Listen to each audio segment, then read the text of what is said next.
Good morning, Nancy. It's Thursday, February the 6th. Yeah, the 6th. And it's pretty early.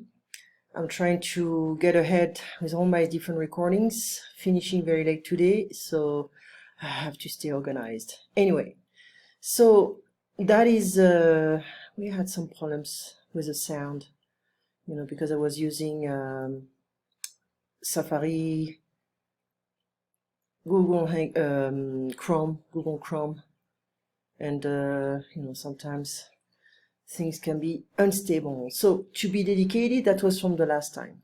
Okay, be careful to go there. You can go downtown. I've heard people saying to go to downtown, but it's not really correct. It's surreal. Surreal is like when something is not real. Okay, it doesn't look real. Something is weird. It can be something. An example is the World Trade Center, when the planes crashed in the first. The first plane crashed in the first tower, and after you have the second plane crash in the second one. It was surreal. It was not real, but it was real. It's like it gives you an impression of being weird, out of reality. I like to spend time, so we went through a lot of expressions. Now we just have to practice them, repeat them, okay, to make sure we can remember them.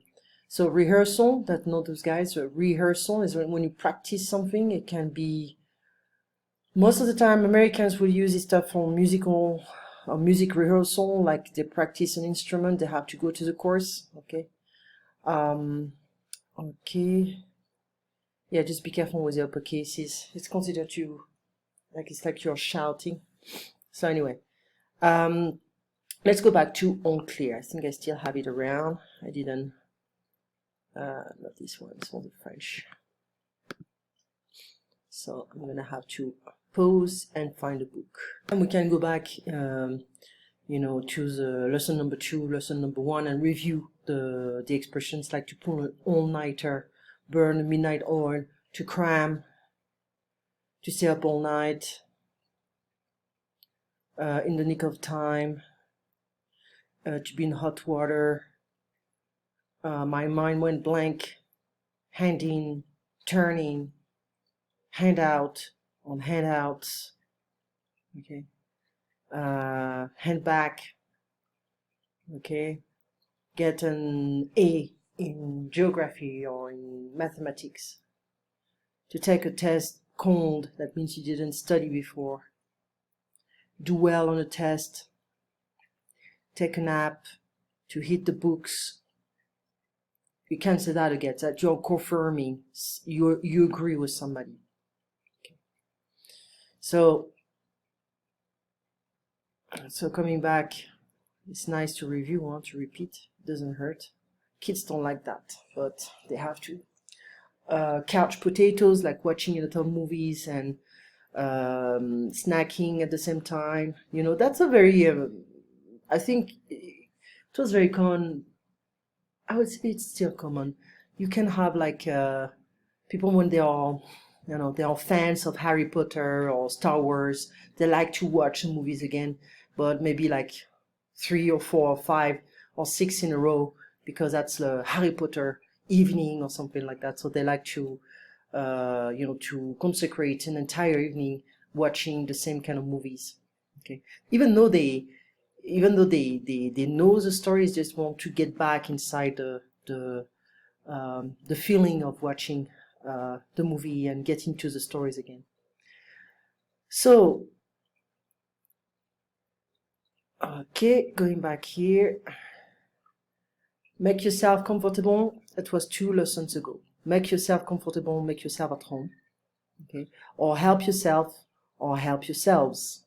Okay, you have a buffet, you have a table full of food, you don't want to serve people, you tell them, okay, well, help yourself. Get together as you meet your friends. It's not a vacation, it's just getting together somewhere for coffee or for dinner, for lunch. To be in the mood to, be careful, just pay attention to this kind of details. To be in the mood to, or to be in the mood for. To be in the mood to plus a verb, like for instance, to be in the mood to dance, to cook French, to cook Japanese or whatever. To be in the mood for something, it's a noun. So I'm in the mood for a party or for chocolate or for ice cream, whatever. So I'm not in the mood, if you want the negative form. If you want the past, I was in the mood and I wasn't in the mood. You were in the mood, you weren't in the mood. To be in the mood for. So I am, I will be, I was, you were, you weren't, I wasn't. Okay. To be in a good mood or to be in a bad mood. Okay, well, that way I understand to be in a good mood or bad mood, that means, you're happy or you're just very pessimistic or you're very negative, Well, Americans will tell you that pretty easily, with some exceptions, but they express their emotions pretty well. They can tell you, I'm in bad mood today. Or they like to say also, I'm jealous. It's like, it's not they envy you.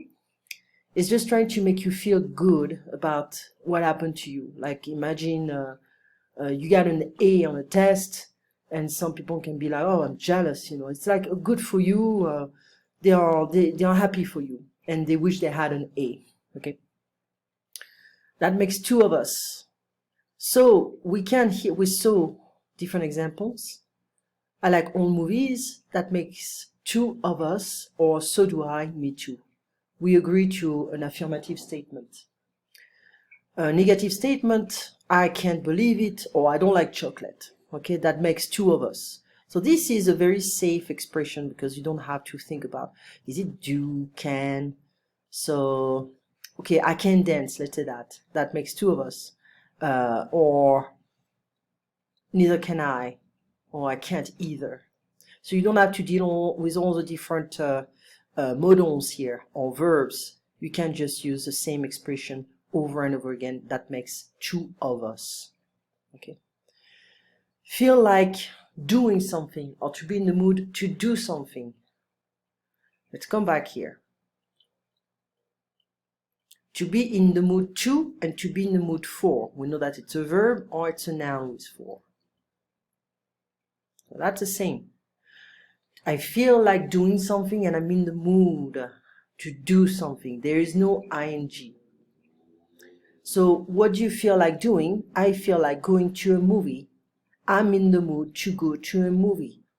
I don't feel like going out tonight. Let's stay home. I'm not in the mood to go out tonight. Let's stay home. Why didn't you cook tonight? I felt like ordering a pizza. I didn't feel like cooking. I was in the mood to order a pizza. I was in the mood to cook. Okay, this is different. How do you feel is you don't feel like doing something. It's like just a feeling. How do you feel? How are you? Well, I feel fine. I'm happy. I'm tired. I'm fine. I'm great. Okay, so I feel like eating out and going dancing. So I feel like plus a verb plus ing. She didn't feel like eating out and going out. And to be in the mood to, she's in the mood to dance or to eat out. Okay, so we have the affirmative and the negative form. Spend time doing, spend time on something, spend time with someone, spend time at a place. Well, it's not gonna always be at a place. We can say, I spend my entire day, cooking in my kitchen. We're not gonna say at my kitchen. That doesn't make any sense. So we have to change, according to the context. So I spend time doing something. We have an ing here. So he spends a lot of time working at the office. We can say that with his colleagues. So he spends a lot of time working on his project with his colleagues at his office. Okay, so we can add a lot of stuff. We are not just limited to one expression. You need to spend more time on your homework, don't you think? She doesn't spend enough time with her kids. We spent a lot of time at the library last night, so it's a past. Okay, so on weekends I like to spend time relaxing, for instance. They didn't do well on the test because they didn't spend any time. We can say hitting the books. She spends a lot of time on her homework, so she gets good grades. He spends a lot of time on his computer because he gets a lot of email. They spend a lot of time with each other because they're in love. We work a lot, so we don't spend a lot of time at home. Okay, so at location with someone or something, on something, spend a lot of time, verb plus ing. Thanks for coming, thanks for having us. Thanks for coming to our home or our house. Hosts use this expression when guests are leaving. So thanks for coming. You can also say this kind of stuff if you have a store and, come again. That's a funny thing because many Indian shop owners, they say this kind of stuff. They say come again.